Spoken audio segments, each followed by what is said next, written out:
Okay, so this is our final episode on Greco-Roman philosophy, and it's entitled Plotinus, the last child of Socrates.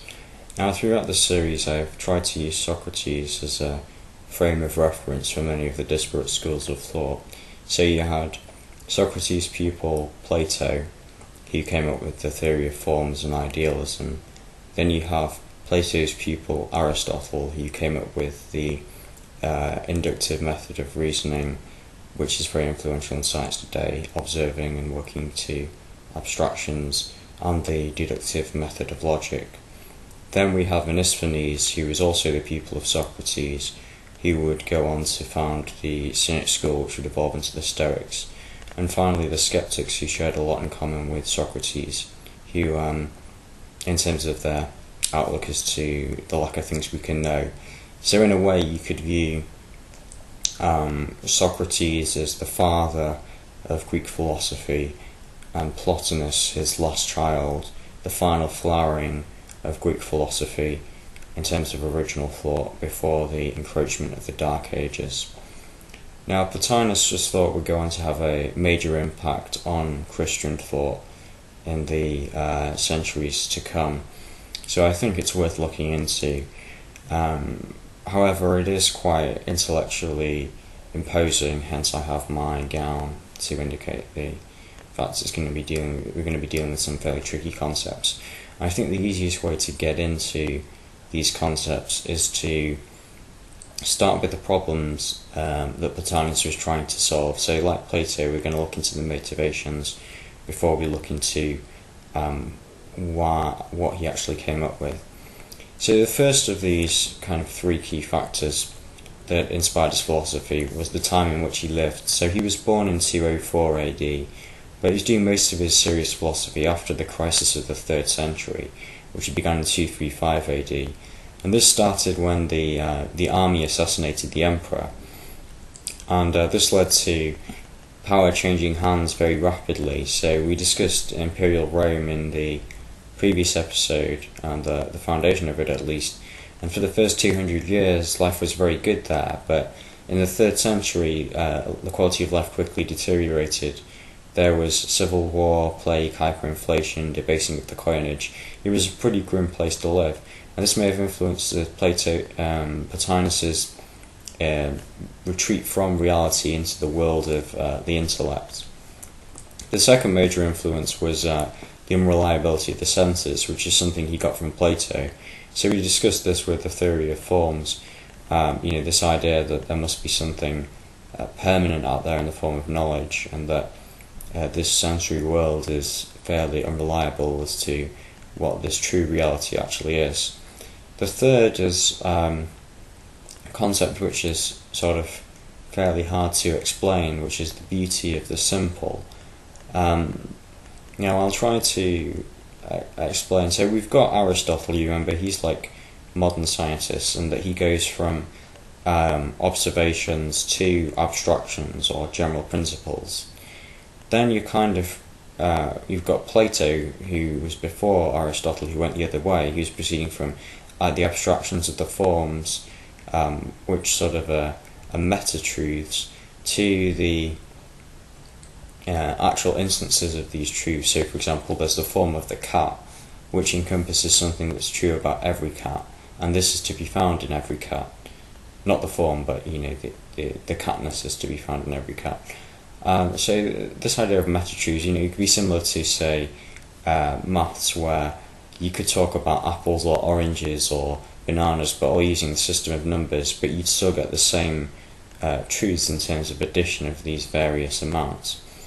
And so Plotinus was heading towards a sort of major abstraction, or a simple abstraction, as the underlying principle of his universe, or his philosophical universe. So let's proceed from these three key things we discussed. So that's the intellectual retreat from reality, the unreliability of the senses, and the beautiful simplicity, onto the edifice he erected to kind of solve these issues. So there's three key parts to this edifice. There's the one, the intellect, and the soul. Now, what Plotinus means by the one, it's not, he found Mrs. Plotinus on a beach somewhere.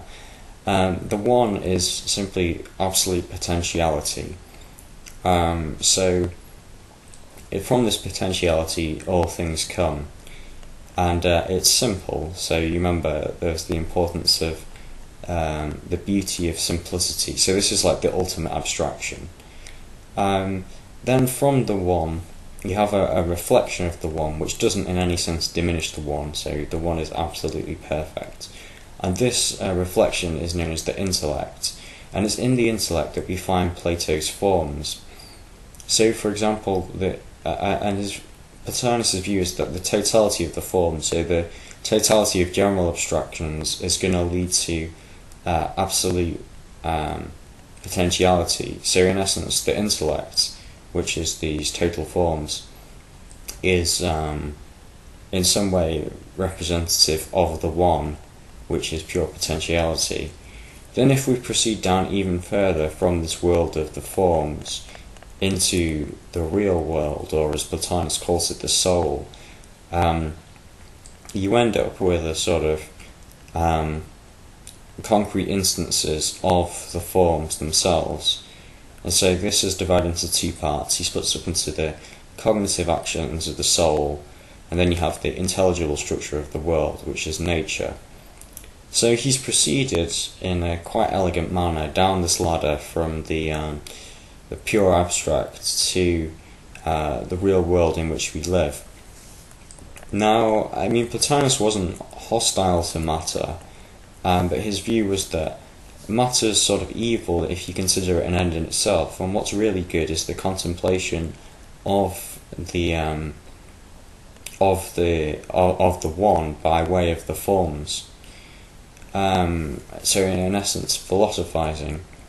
So this kind of sums up Plotinus' worldview, and many of these ideas, so for example, the body-soul dichotomy, so that's this idea that there's a split between the cognitive part of the soul and the intelligible structure of the world, are going to go on to have a major impact on Christian thought. Now, I want to kind of outline why Plotinus' theory doesn't necessarily hold true in reality, and I personally don't believe it holds true. I can't prove or disprove this, but part of the reason why I doubt it is because I can't prove or disprove it.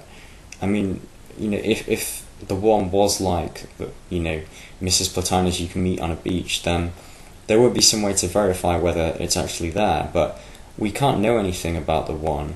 We can only apprehend it through the forms, and therefore I think there's not that point in putting that much faith in the theory. But having said that, I mean, even to this day, the assumptions which underlie it, the idea that there is an overarching principle from which things can be derived, has tremendous power, even in something as rational as modern physics.